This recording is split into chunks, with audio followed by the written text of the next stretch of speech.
Pelo sinal da Santa Cruz, livrai-nos Deus, nosso Senhor, dos nossos inimigos, em nome do Pai, e do Filho, e do Espírito Santo. Amém. Meu Senhor e meu Deus, creio firmemente que estás aqui, que me vês, que me ouves. Adoro-te com profunda reverência. Peço-te perdão dos meus pecados e graça para fazer com fruto este tempo de oração. Minha Mãe Imaculada, São José, meu Pai e Senhor, meu anjo da guarda, intercedei por mim.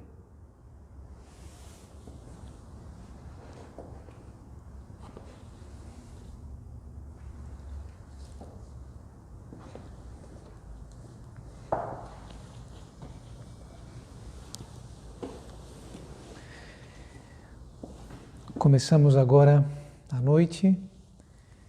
Se você estiver fazendo esse recolhimento agora à noite, começamos nesse momento o recolhimento do mês de julho, que tem um tema muito especial, um tema que envolve todos nós cristãos, que são o nosso amor à Igreja, o nosso amor ao Papa. Eu queria começar esse recolhimento com umas palavras da Sagrada Escritura que nos situam muito bem para esse momento. E são essas palavras do Antigo Testamento. Para tudo há um tempo, para cada coisa há um momento. Tempo de chorar, tempo de rir, tempo para descansar, tempo para combater. São profundas essas palavras do Antigo Testamento. Para cada coisa na vida existe o seu tempo. Tempo para rezar, como nós estamos fazendo agora, nesse recolhimento. Tempo para pensar. Tempo para cuidar também das pessoas que nós amamos. Até que muitas vezes, acho que você vai concordar comigo, e podemos dizer isso agora a Jesus: Senhor, entendo que para cada coisa na vida há um tempo, há um momento para isso. Mas comigo parece que por mais que eu tente, não encontre tempo para as coisas que valem a pena, tempo para rezar, tempo para cuidar. É curiosa, né, a nossa relação com o tempo. O tempo é um tesouro. Acho que todos nós percebemos isso, até porque constantemente estamos falando que nos falta tempo. Tempo é algo precioso, algo que nós valorizamos. A tua presença aqui nesse recolhimento agora, ainda que nesse mês não façamos mais uma vez por um meio virtual, mas a tua presença aqui, essa meia hora para nós fazermos a nossa oração, supõe também realocar coisas, supõe uma reorganização no teu tempo.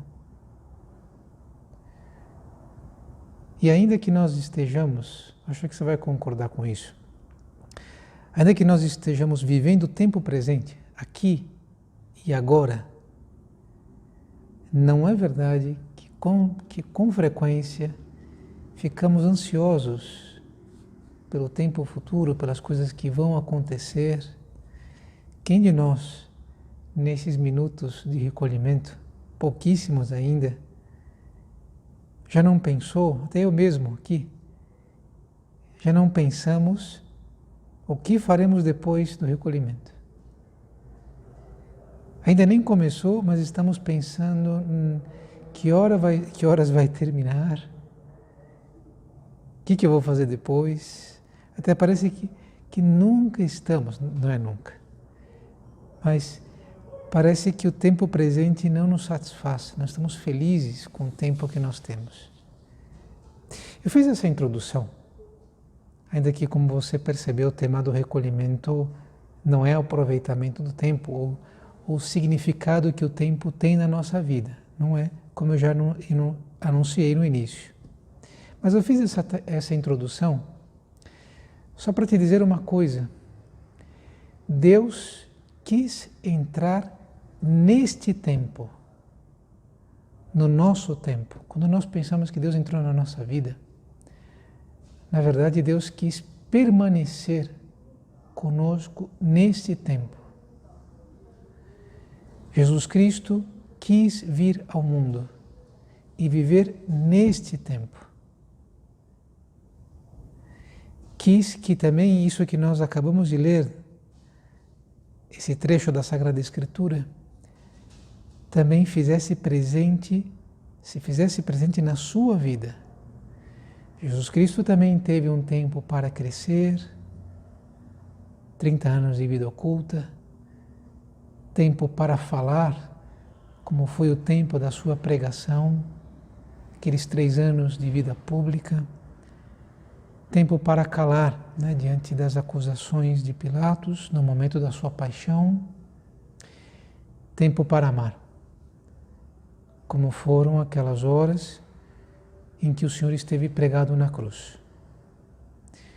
Jesus está permanentemente nos teus tempos, porque você é situado aqui e Cristo também situado nesse tempo. Nosso Senhor nos faz companhia neste tempo, durante toda a vida. Na tua infância, Jesus esteve presente no momento do teu batismo, quando te ensinaram as primeiras orações. Se a tua vida, os teus primeiros momentos da tua infância também foi uma infância cristã, pode ser que não seja o teu caso. Na tua primeira comunhão, na tua adolescência, no crisma, nas coisas que nossos pais nos ensinaram, e pode ser que para muitos de vocês, também no teu casamento. Jesus que abençoou o teu casamento com um sacramento que te uniu, a tua esposa, com um sacramento. Agora, repara numa coisa. Essa presença, e aqui chegamos a um ponto importante do nosso recolhimento, dessa primeira meditação de hoje. Essa presença de Jesus Cristo, como nós estamos inseridos nesse tempo, e Jesus também quis estar inserido nesse tempo e marca presença nesse tempo. Tudo isso só foi possível porque existe a Igreja. A humanidade de Jesus Cristo, nós não a vemos nesse momento. Confere. Nós não vemos a humanidade de Nosso Senhor. Queira Deus que possamos conhecê-la um dia na vida eterna, onde veremos Deus face a face, veremos Cristo face a face. Mas Cristo continua atuando no mundo, ainda que nós não o vejamos, pelo menos a sua humanidade. Jesus Cristo marca a presença, está aqui realmente presente nesse sacrário, pela Santíssima Eucaristia, e atua no mundo também pela graça, na tua alma, através dos sacramentos, porque existe a Igreja. Em outras palavras, a Igreja, para que nós tenhamos uma noção assim, mais ampla e mais profunda do que é a Igreja é a permanência de Jesus Cristo no mundo.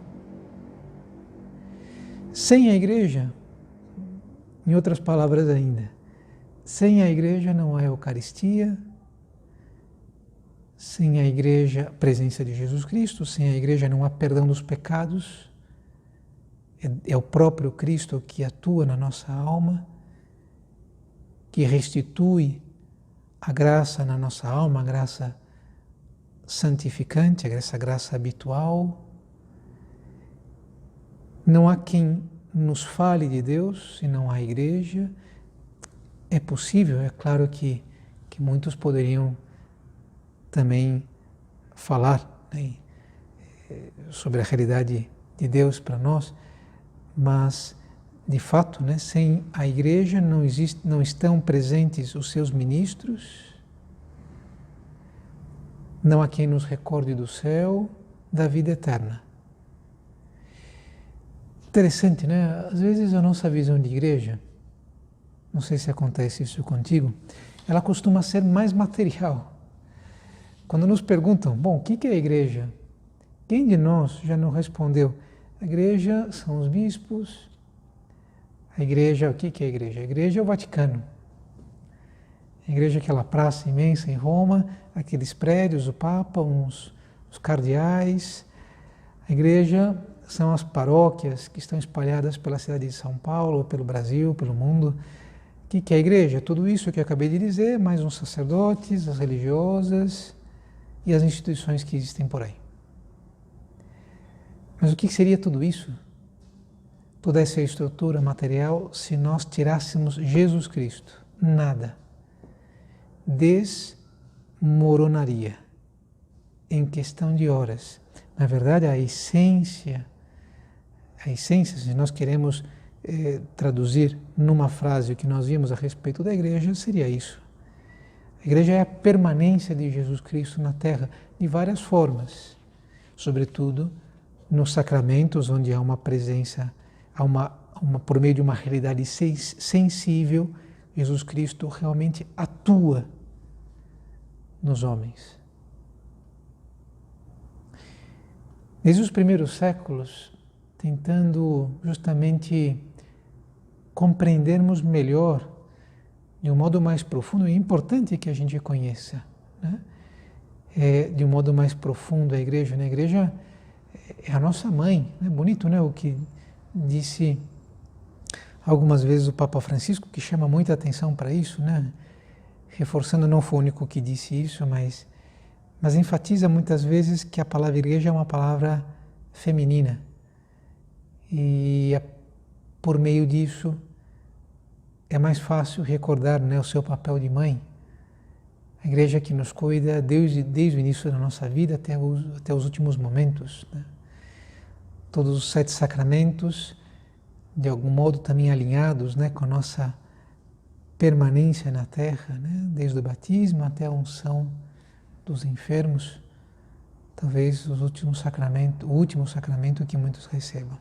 Mas na ideia de aprofundar sobre a realidade da igreja, há uma imagem muito bonita que alguns padres da igreja, ou seja, esses homens que transmitiram a fé, muitos deles recebida diretamente dos apóstolos, nos primeiros tempos do cristianismo, há uma imagem que alguns usavam relacionada à igreja, que é a seguinte, onde chamavam a igreja de Mysterium Lunae, mistério da lua,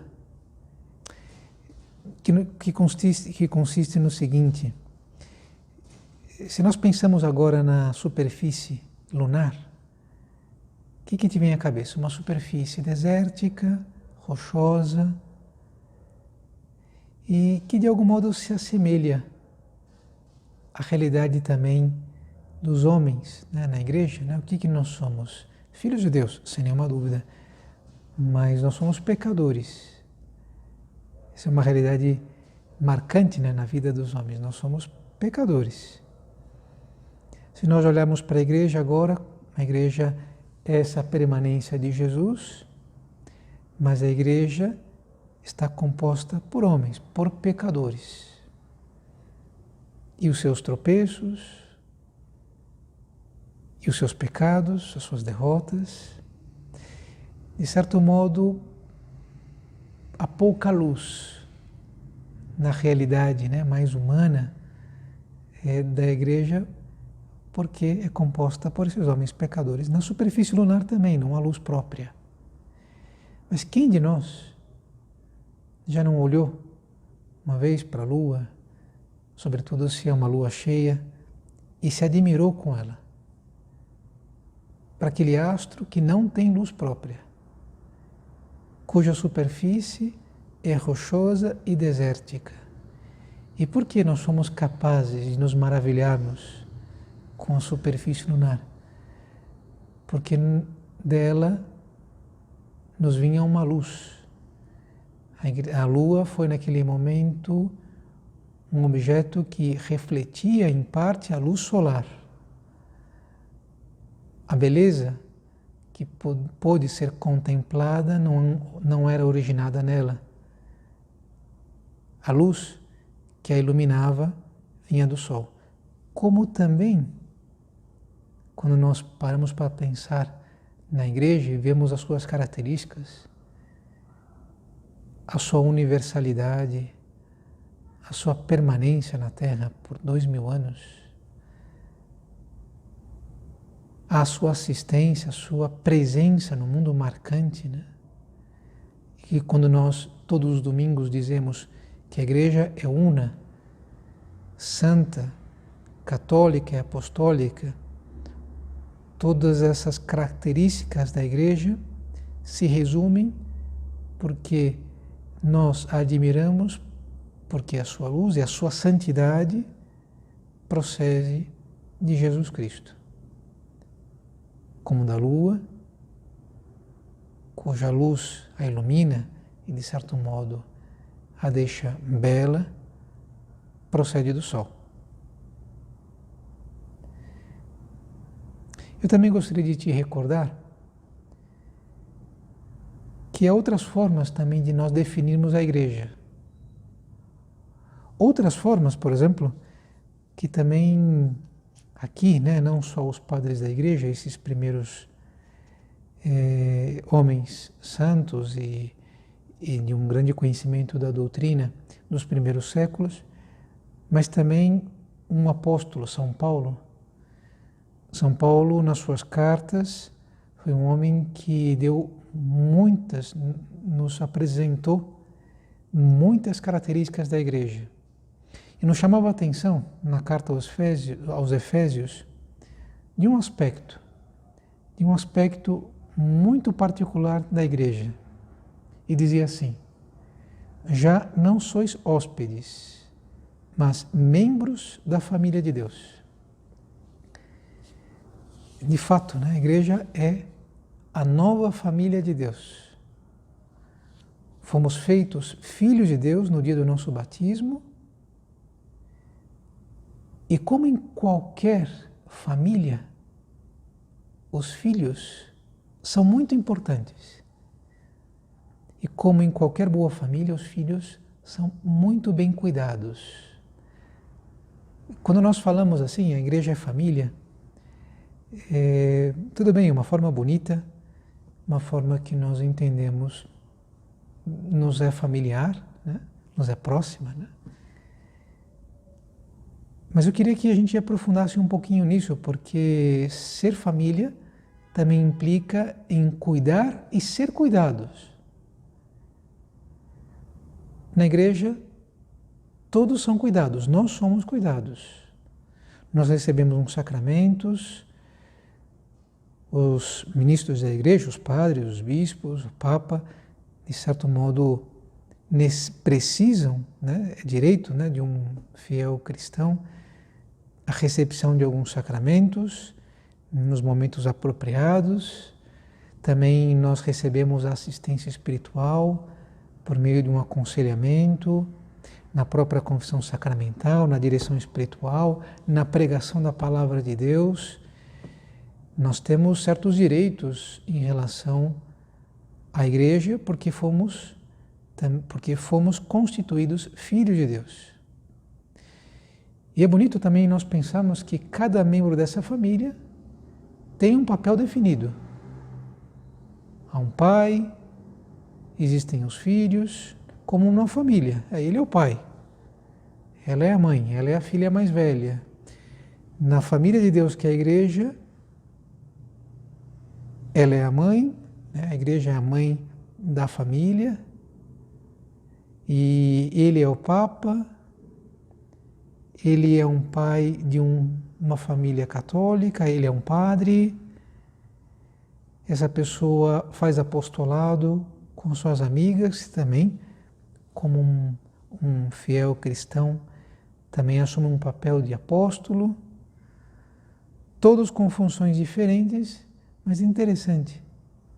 todos com a mesma missão de cuidar, com a palavra, com o exemplo, com a tarefa de ser sal e luz no mundo. Interessante, nessa terceira parte da nossa meditação, eu queria me deter mais nisso.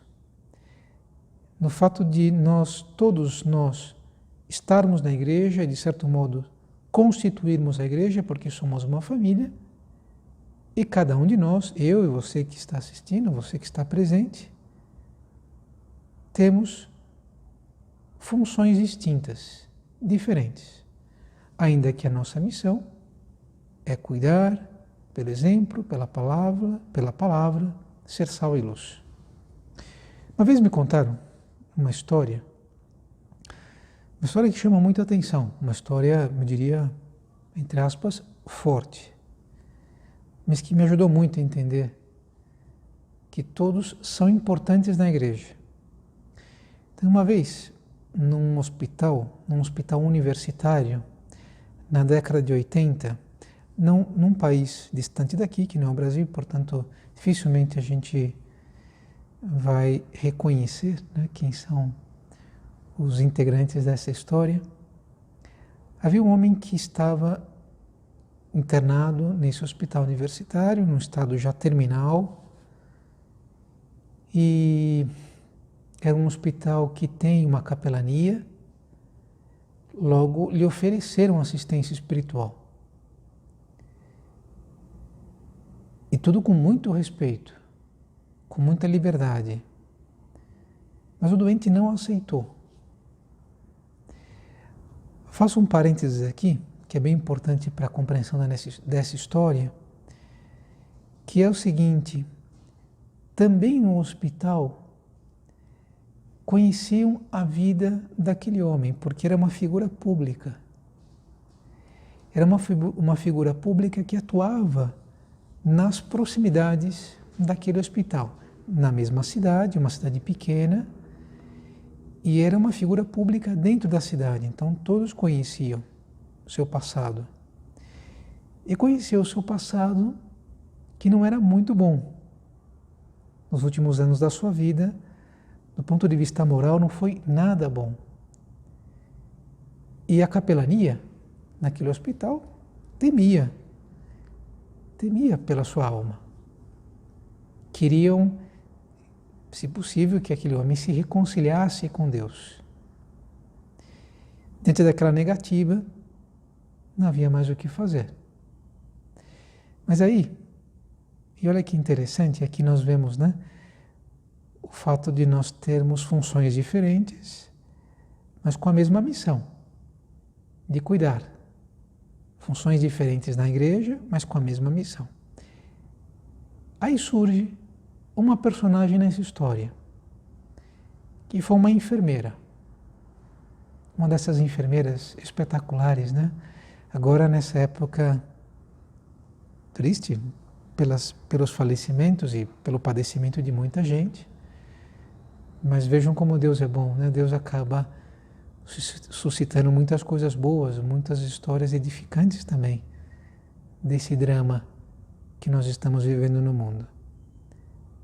Surge uma enfermeira que soube do caso e começou a rezar para que aquele homem pudesse se converter e topasse receber os sacramentos. E foi falar com ele. E depois de uma boa conversa, não sei quais foram as estratégias daquela enfermeira, ele decidiu reconciliar-se com Deus. Pediu, sim, o sacramento da confissão, recebeu a unção dos enfermos e terminou os últimos momentos da sua vida tendo recebido a Santíssima Eucaristia. Sabe por que eu digo isso? Porque eu conto essa história? Porque aquele doente era um sacerdote. Infelizmente, era um irmão nosso e um homem que tinha a função de cuidar, de iluminar o mundo, né? Não com as suas virtudes, não com a sua presença, mas por ser instrumento de Jesus Cristo, mas infelizmente tinha desistido da tarefa que o Senhor lhe havia confiado. Um homem que deveria cuidar, mas que um dia foi cuidado, e muito bem cuidado, pelas mãos de uma enfermeira. Assim é a igreja.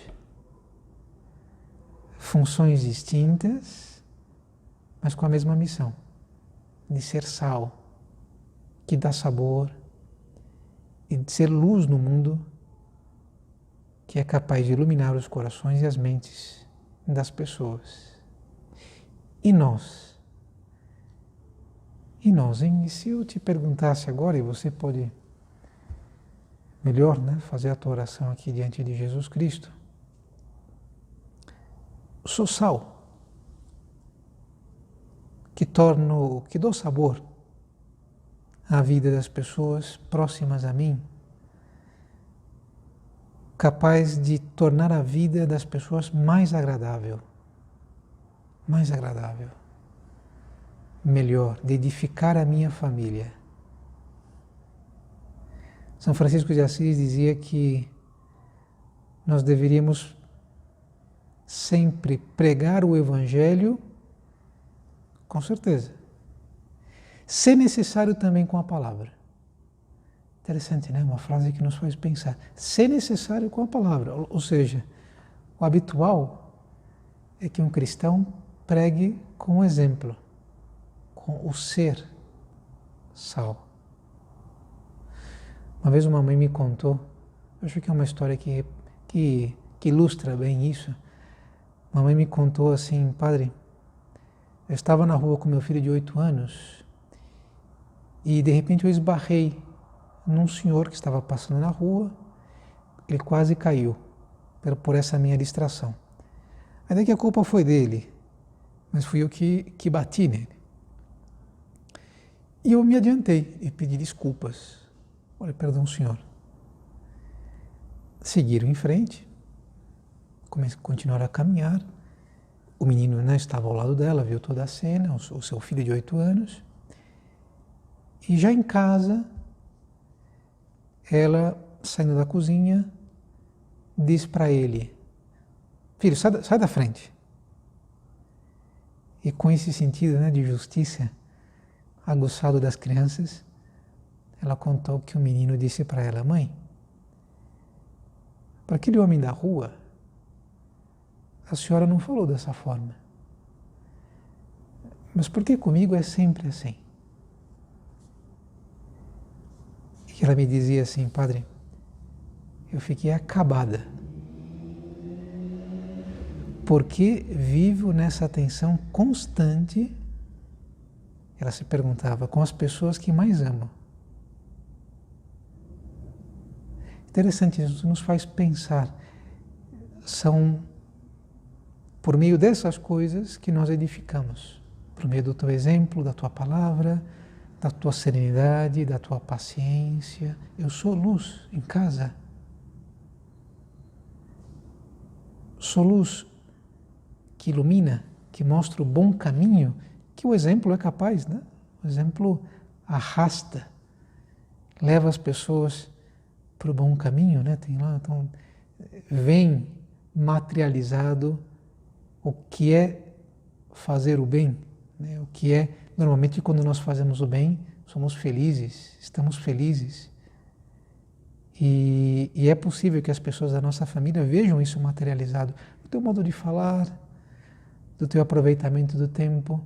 Assim nós fazemos a igreja, com funções distintas, claro, a tua e a minha, mas com a mesma função de cuidar, como eu cuido dos que estão assistindo esse recolhimento e você dos teus.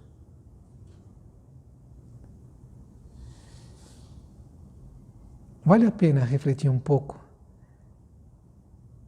como vão essas coisas dentro de casa e como nós assumimos também esse papel de sermos cristãos e de fazermos a igreja.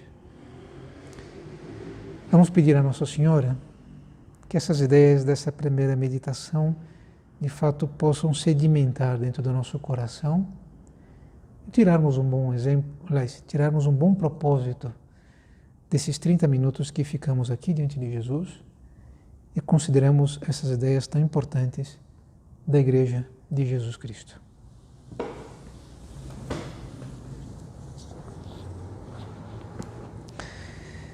Dou-te graças, meu Deus, pelos bons propósitos, afetos e inspirações que me comunicaste nesta meditação. Peço-te ajuda para os pôr em prática.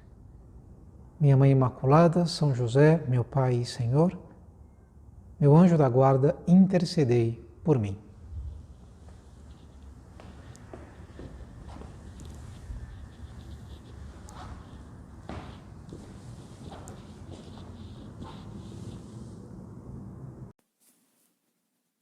Exame, ato de presença de Deus.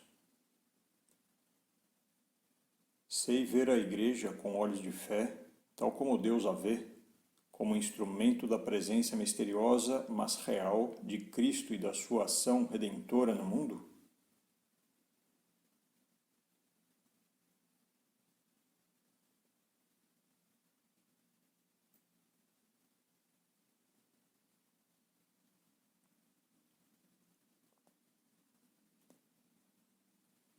Conheço a doutrina católica sobre a Igreja. Tenho noções claras sobre a história da Igreja. Conheço bem a maravilhosa riqueza das vidas dos santos que refletem em suas vidas o caráter divino da Igreja.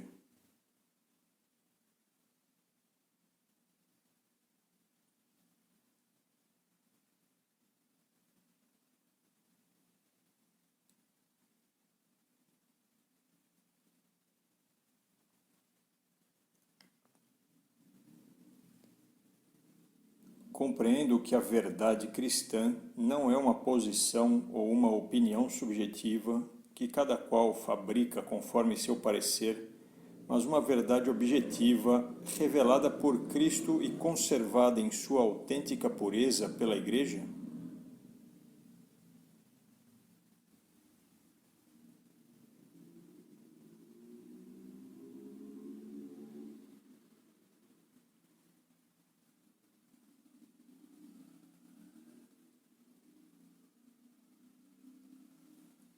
Estou convencido de que uma vida cristã sem a Igreja seria uma falácia, um engano que nos afastaria da luz da verdade e das fontes de vida que são os sacramentos.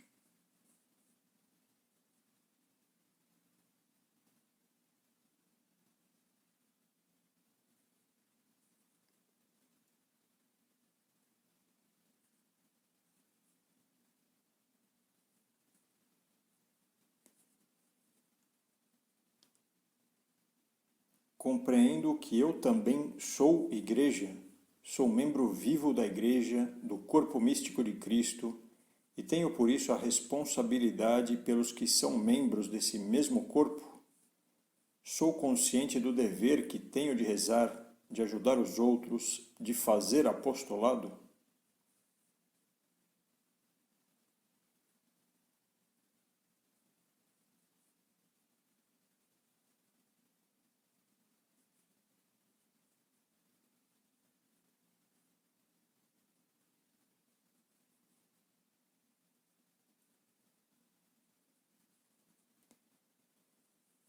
Quando digo creio na Igreja, faço-o com fé na presença e na ação de Cristo na sua Igreja, convencido de que é através dela que, com a graça do Espírito Santo, ele nos guia, ensina e santifica.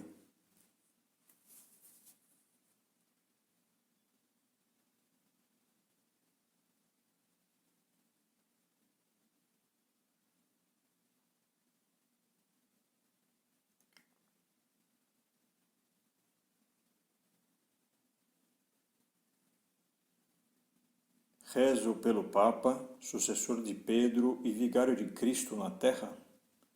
Que iniciativas tenho para dar a conhecer os seus ensinamentos? Defendo-o serena e inteligentemente quando o criticam e procuro desagravar.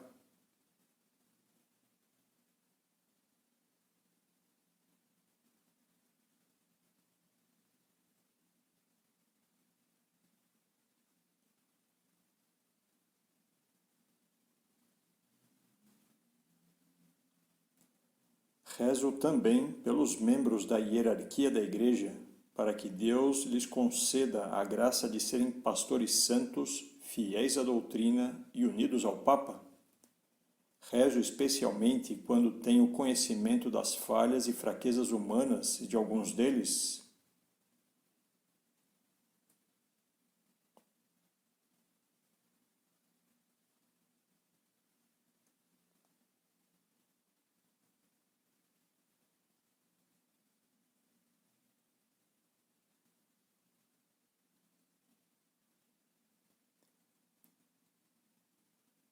Procuro que o meu lar, como o dos primeiros cristãos, seja uma igreja doméstica caracterizada pelo amor a Cristo, o amor à Igreja e ao Papa e as virtudes e as devoções cristãs.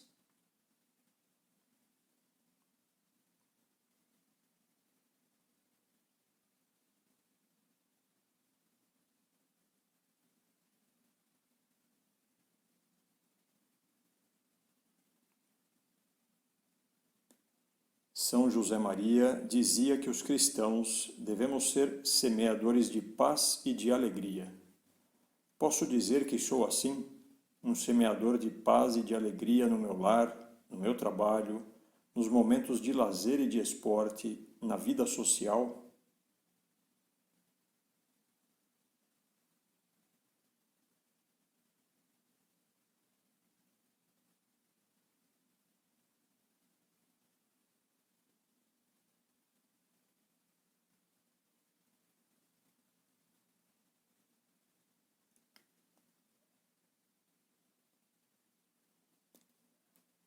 Penso em propósitos concretos com que possa ajudar a difundir alegria, otimismo e bom humor entre os outros.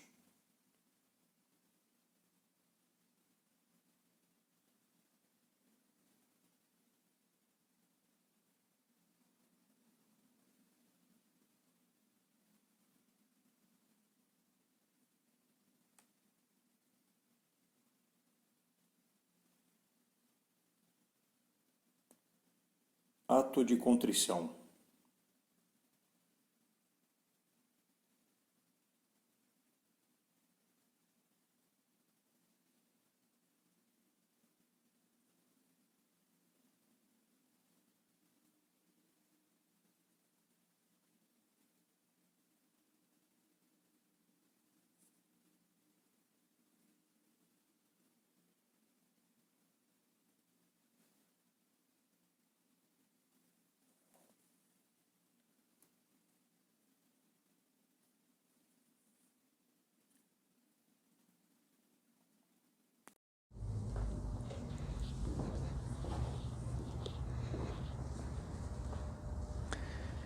Pelo sinal da Santa Cruz, livrai-nos Deus, nosso Senhor, dos nossos inimigos, em nome do Pai, e do Filho, e do Espírito Santo. Amém.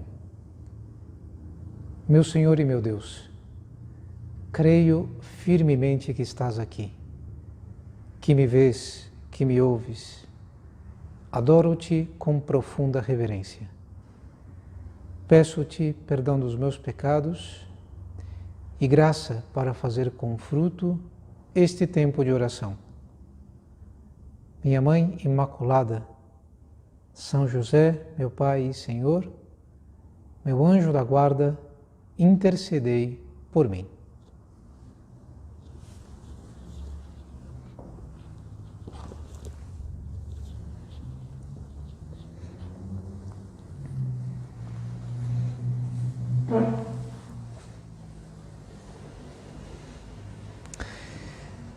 Há mais ou menos uns 15 anos, no encontro que o Papa Emérito Bento XVI, na época, era quem governava a Igreja, teve com 4.000 jovens, no encontro desses que o Papa tem com os jovens que vão participar da Semana Santa em Roma. O Papa Bento XVI, na época, estava recém-eleito e nesse encontro foram muitos jovens. Tem uma sala que fica ao lado da Praça de São Pedro, chamada Aula Paulo VI, um auditório imenso, né, para mais de 4.000 lugares. Acho que inclusive até a capacidade é bem maior do que isso. Essa sala estava repleta, lotada, né? Jovens queriam, né, realmente encontrar o Papa Bento XVI, queriam manifestar o seu carinho. E o Papa Bento XVI, na época, teve ainda uma deferência com todos esses jovens que foram encontrá-lo, que é muito significativa, né? Porque, veja, você tem uma sala, tem um auditório repleto, né, de pessoas jovens, 4.000 pessoas. Se o Papa entra pelos fundos e passa pelo corredor central, é um auditório dividido em duas partes. Se o Papa vem lá do fundo, vem percorrendo, cumprimentando todos os jovens, nossa, isso os deixaria, né, extremamente ativos, né? Muitos deles poderiam se aproximar, cumprimentá-lo. Foi isso que ele fez. Não quis entrar direto no palco, mas quis percorrer o corredor central, cumprimentar vários. E de fato, né, as pessoas ficaram extremamente ativas ali. Muitos deles começaram a se lançar mesmo, né, no corredor central.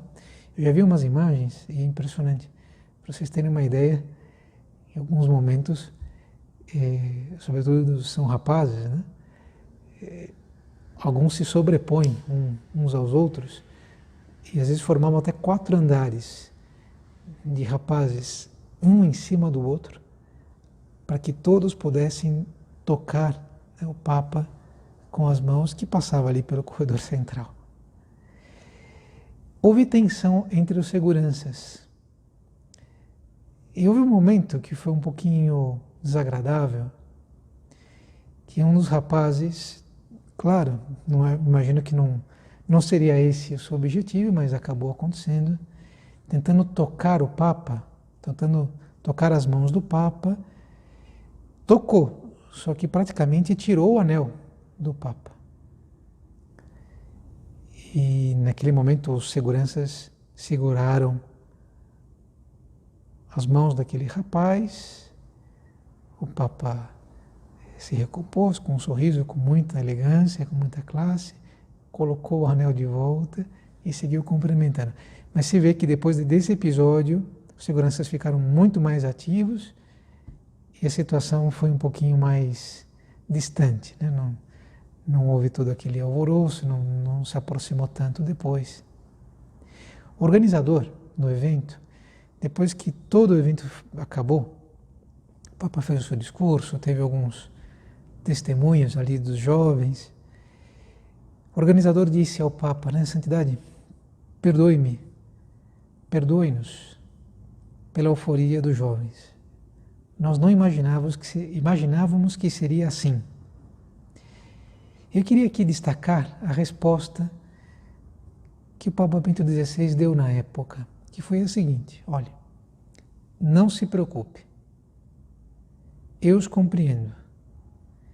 Eles não procuravam tocar a Joseph Ratzinger, mas sim o sucessor de Pedro.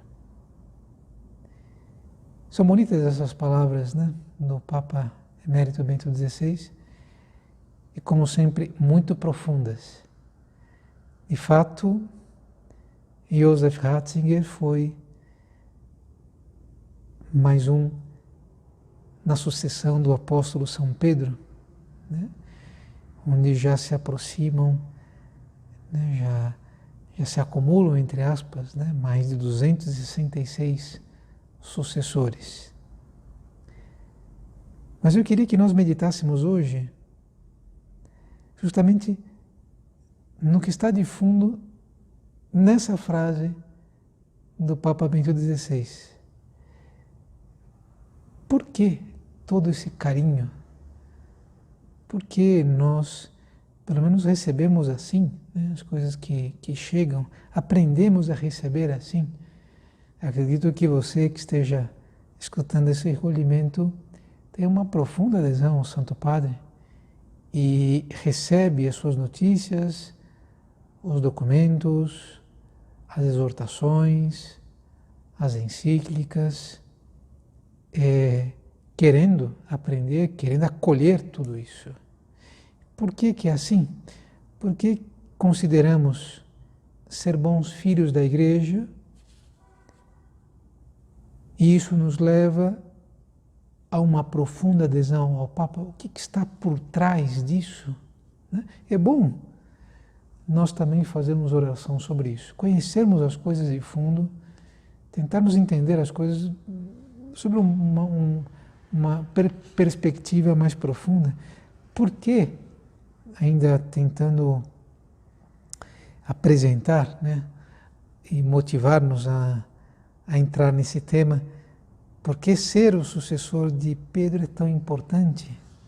Para responder isso, eu queria começar com uma ideia bem concreta, ainda que nós vamos à essência, aqui a essência da realidade cristã, da realidade de Deus. O Pai enviou seu Filho Jesus ao mundo, como nós vimos há pouco. O Senhor veio nos ensinar quem é o Pai. E o Senhor transmitiu quem é o Pai, transmitiu a sua doutrina, como nós seríamos felizes nesse mundo e na vida eterna, a um grupo de homens bem concretos, que nós inclusive conhecemos os nomes, 12. Mas sabendo que um dia deixaria a Terra, de fato aconteceu na ascensão, sua humanidade deixou, ainda que nós vimos na primeira meditação que a Igreja é a permanência de Deus na Terra. Mas nós não vemos Jesus, a sua humanidade, as suas palavras, né, com os ouvidos humanos que nós temos, não conseguimos, não escutamos. E sabendo que um dia deixaria a Terra, enviou aqueles homens pelo mundo para que transmitissem o que o Senhor os havia ensinado. Ide por todo o mundo e pregai o Evangelho. Apóstolo, né, é uma palavra que tem a sua origem na língua grega, quer dizer enviado, apostelo, enviar. Mas esses 12 homens, como você pode imaginar, se nós voltarmos aqui, né, no primeiro século, não seriam suficientes. 12 homens para levar o Evangelho por todo o mundo e até o final dos tempos, não é possível. Até porque morreriam. Mas esses homens também deixariam na terra, que homens, né? Mateus, que provavelmente também foi o apóstolo que chegou no que hoje nós conhecemos do cristianismo na Etiópia, André na Grécia, Tiago, provavelmente também na Península Ibérica, Tomé, no que nós conhecemos hoje como a Índia. Esses 12 homens não seriam suficientes e deixariam a terra. E, desse modo, constituiriam novos apóstolos, os seus sucessores. E quem são os sucessores dos apóstolos? São os bispos. Os padres somos os colaboradores dos bispos. Colaboramos no seu trabalho pastoral. Somos, de algum modo, os braços e as mãos, muitas vezes, dos bispos, que são os verdadeiros sucessores dos apóstolos. Mas vejam, nesses 12 homens está São Pedro. E São Pedro, como você sabe, é um dos 12. Mas não é simplesmente como os outros, ou mais um entre os 12. É mais. Na ausência de Cristo, na terra, Pedro o representa. É daí que vem todo o primado de São Pedro, algo que nós conhecemos e comemoramos agora recentemente, no final do mês de junho. Pedro foi o vigário de Jesus Cristo na terra, aquele que na ausência do Senhor exerceu as suas funções. E como Pedro morreu, provavelmente no ano 67 em Roma, há uma dúvida na data, se é o ano 64 ou ano 67, os seus sucessores, os bispos de Roma, assumem essa função que Pedro tinha desde os primeiros tempos dentro da igreja, de ser o vigário de Jesus Cristo, o representante, não simplesmente um dos 12, ainda que compunha o colégio daqueles apóstolos, o colégio apostólico, mas com essa função bem distinta de ser o próprio representante do Senhor dentro daquele grupo, ser a cabeça, por representar a cabeça. Logo, como foi na época dos apóstolos, é o Papa quem constitui novos apóstolos, os bispos, legítimos sucessores dos apóstolos, e assim até hoje, recentemente. Aliás, na semana passada, o próprio Papa Francisco constituiu mais um sucessor dos apóstolos para que possa cuidar da igreja dentro do que é a Arquidiocese de São Paulo. Monsenhor Ângelo, que será ordenado em breve, para que seja o novo bispo, um bispo auxiliar da Arquidiocese de São Paulo.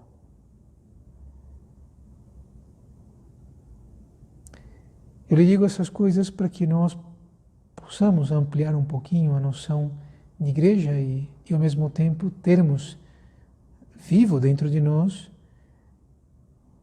o porquê de toda essa nossa adesão, o porquê de todo esse nosso carinho pelo Santo Padre. Não é simplesmente algo que nós vivemos com sentimentos, há um porquê.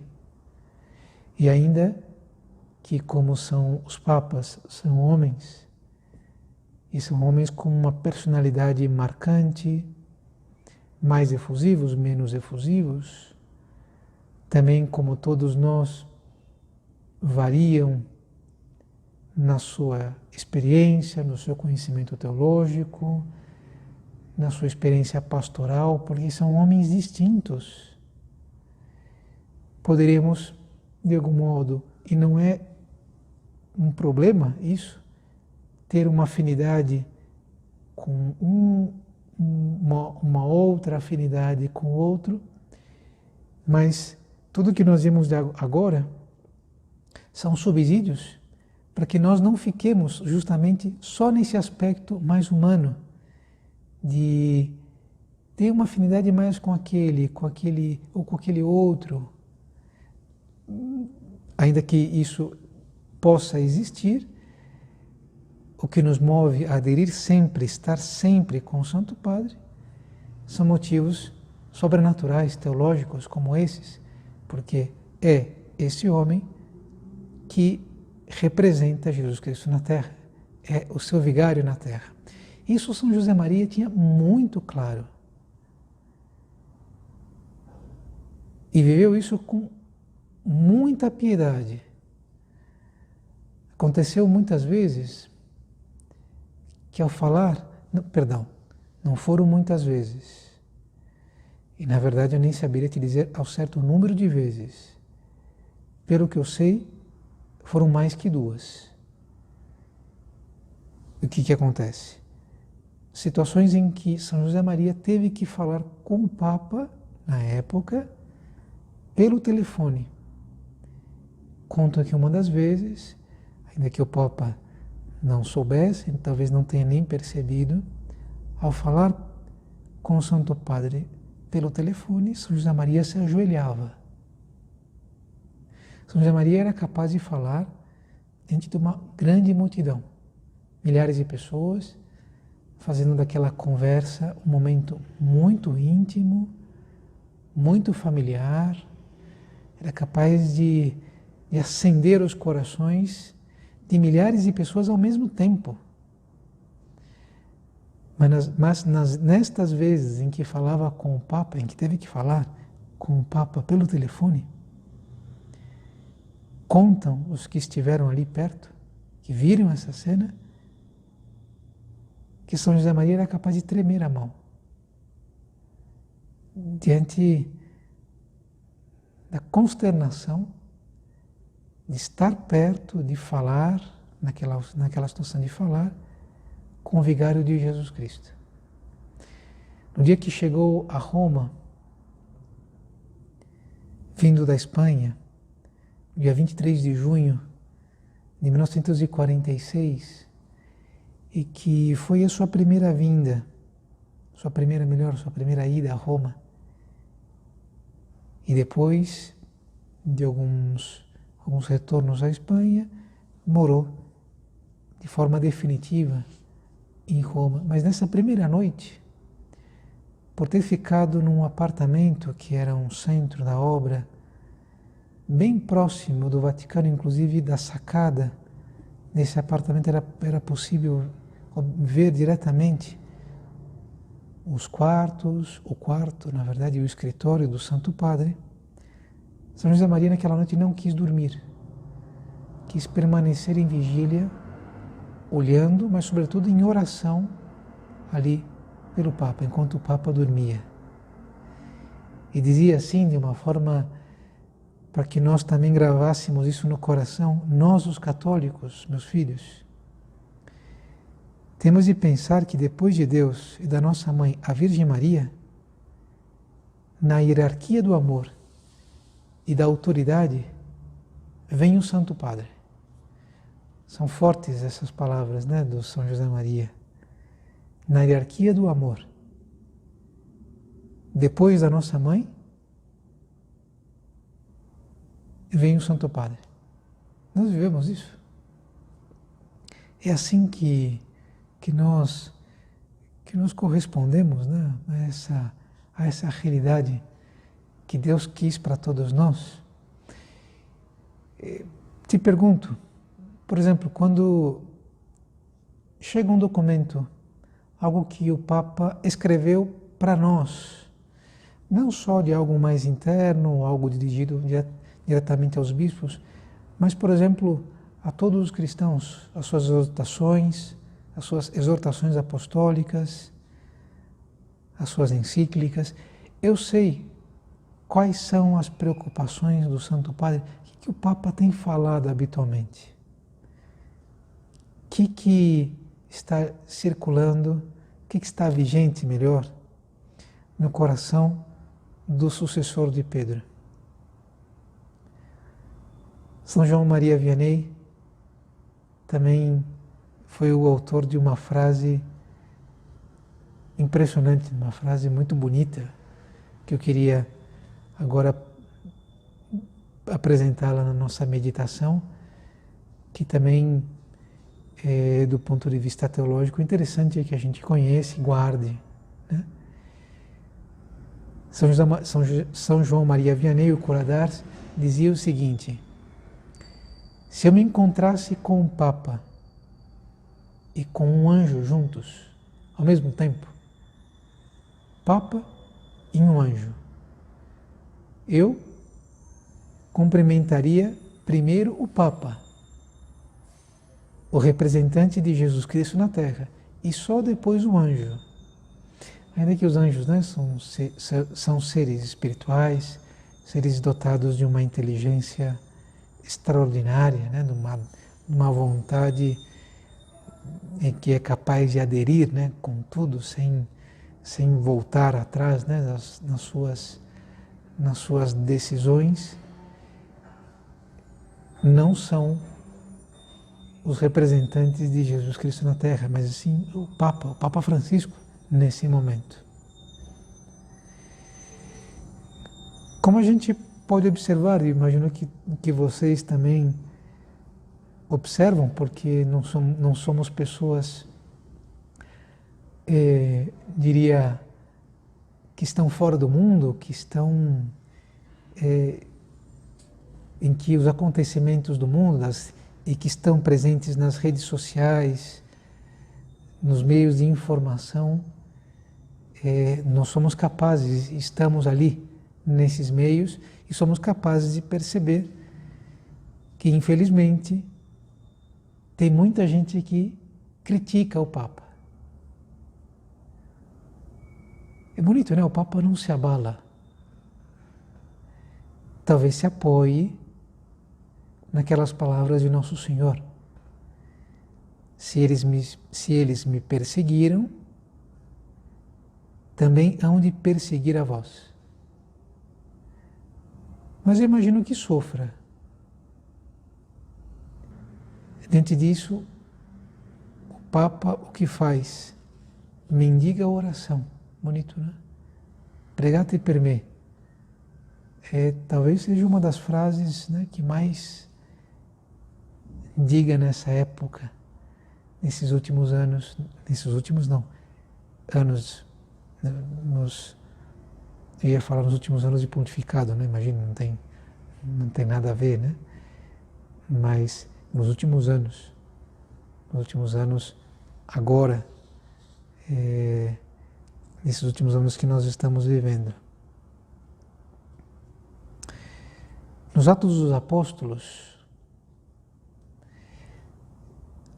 há uma história muito bonita relacionada a Pedro, que pode nos ajudar nessa meditação também, até independente do que nós consideramos agora a respeito, se falam mal ou se falam bem, das críticas, até faça como você quiser, mas até te sugerindo estar até bem isento dessas questões.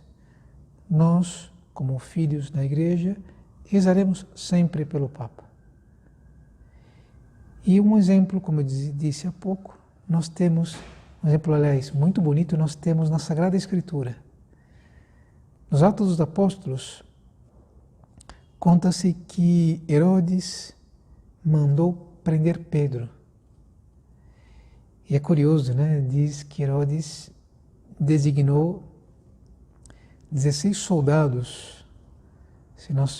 Pela descrição que faz os Atos dos Apóstolos, você pode deduzir isso. Uma grande quantidade de soldados, inclusive chegando a 16, para que assegurassem a presença naquela prisão de São Pedro, para que ele não pudesse escapar. Imagine como São Pedro fosse um homem perigoso, né? E diz a Sagrada Escritura que Pedro estava assim, encerrado na prisão, mas a Igreja rezava sem cessar a Deus por ele. E rezavam tanto que Deus lhes atendeu. Atendeu o pedido daqueles primeiros homens e primeiras mulheres da Igreja. Pedro estava dormindo e o Senhor enviou um anjo para livrá-lo, o acordou. Pedro reconheceu que era um anjo, imaginemos, né, pela luz forte que iluminou toda a cela. O anjo lhe disse: levanta-te depressa. E São Pedro não só estava preso na cela, mas levava também umas correntes nas mãos. O anjo ainda completou a frase, né, dizendo: se viste, coloque as sandálias. Né? Pedro diz no versículo 9 que São Pedro, nesse capítulo, que São Pedro pensou que estava sonhando, saíram da cela, passaram provavelmente a guarda, que não notou, e quando São Pedro percebeu, estava na rua. E de repente, imaginemos assim, o anjo desapareceu. Pedro foi diretamente a uma família cristã, para que pudesse se refugiar, né? Estava preso, agora estava na rua, provavelmente iriam tentar capturá-lo. Pedro bate na porta de uma casa de uma família conhecida, uma das funcionárias foi atender e diz, os Atos dos Apóstolos, que mal reconheceu a voz de São Pedro, de tanta alegria não abriu a porta, mas correndo para dentro da casa, foi dizer a outros que era Pedro que estava à porta. Curioso, né? De tanta alegria não abriu a porta. Até hoje eu não consegui entender por quê. De tanta alegria, por favor, abra a porta para que Pedro possa se refugiar. Dentro da casa disseram, não, você está louca. Disseram-lhe, estás louca. Mas ela insistia em afirmar que era verdade. E Pedro continuava a bater. Afinal, abriram a porta, viram-no e ficaram chocados. E ele acenou-lhes com a mão que se calassem. Contou como o Senhor o havia livrado da prisão. É bonito, né? Todo o carinho, toda a efusividade com que receberam São Pedro, porque estavam pendentes. Porque provavelmente rezaram muito para que o Senhor lhe protegesse. E o Senhor lhe protegeu. Enviou um anjo que o consolasse, enviou um anjo que lhe mostrasse o caminho. E é isso, independente do que falam, do que deixam de falar, eu queria te sugerir isso, que nós não deixemos de rezar pelo Santo Padre, porque é o vigário de Jesus Cristo na Terra. Ainda que, do ponto de vista humano, possamos ter uma preferência, mas aqui um cristão sobrepassa isso. Se pauta sempre em questões sobrenaturais. E são essas as que eu queria enfatizar e te sugerir para que você guardasse e fizesse uso hoje. A igreja rezava sem cessar a Deus por ele. Hoje, a igreja somos nós. E nós temos uma oração generosa, constante pelo Santo Padre. Se nós rezamos um terço todos os dias, um mistério pelo Papa, primeiro, pela pessoa e intenções do Santo Padre. Se nós fazemos um sacrifício a Deus, de acordar na hora, de saltar, de pular da cama, às vezes de comer um pouquinho menos do que nós gostamos, mais, e comer um pouquinho menos do que nós gostamos, e um pouquinho mais do que nós não gostamos, né? As coisas dentro das refeições. Eu vou fazer isso pelo Papa, não vou deixar de recordar do Papa, nem que seja uma Ave Maria. Mas hoje a igreja somos nós, e nós queremos seguir o exemplo dos primeiros cristãos, queremos marcar também a nossa presença, sustentando com a oração o Papa Francisco, que é o atual vigário de Cristo na Terra. Vamos pedir isso, a graça e a ajuda de Maria Santíssima, Rainha dos Apóstolos, rogai por todos nós e especialmente sempre pelo vigário de Cristo.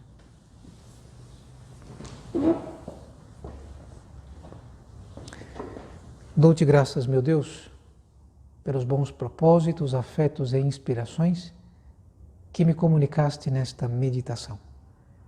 Peço-te ajuda para os pôr em prática.